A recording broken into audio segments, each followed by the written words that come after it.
Hi குட்டீஸ், இன்றைக்கி unitary மெத்தட்லேருந்து question பார்க்கலாம். யூனிட்டரி மெத்தட்லேருந்து கொஷின் கேட்டாங்கன்னா எப்படி சால்வ் பண்ணணுன்னு டீட்டெயில்டாக லாஸ்ட் வீடியோவில் எக்ஸ்பிளைன் பண்ணியிருக்கேன். அந்த வீடியோ பார்க்கல அப்படின்னா லிங்க் வந்து டிஸ்கிரிப்ஷனில் கொடுத்துருக்கேன், செக் பண்ணுங்கள். இப்போ கொஷின் பார்க்கலாம். The price of a dozen notebooks is rupees 144. Find the cost of 20 notebooks. Dozen அப்படின்னா என்ன அப்படின்னா 12.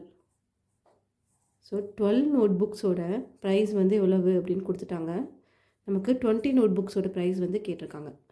ஸோ ஃபஸ்ட்டு என்ன கொடுத்துருக்காங்களோ அதை எடுத்து எழுதிடலாம். Cost of a dozen note books.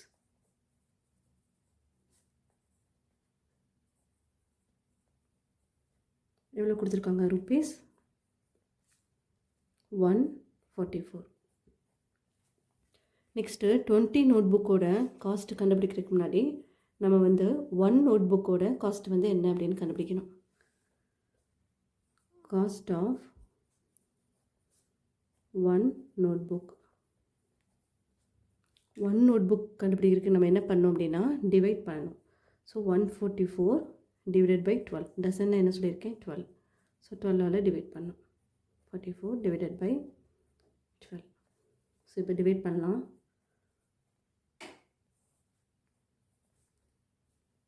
1 12s are 12.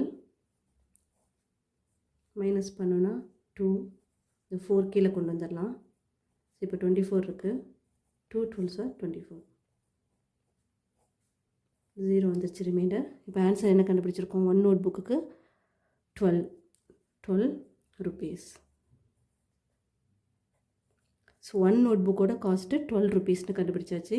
இப்போ நம்ம காஸ்ட் ஆஃப் 20 நோட் புக்ஸ் கண்டுபிடிக்கலாம். Cost of 20 note books.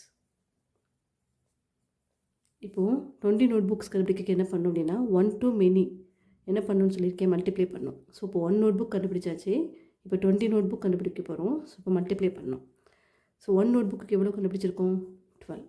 So 12 into 20. 12 2s are 24. இந்த 0 அப்படியே ஆட் பண்ணிடலாம். So cost of 20 note book rupees 240.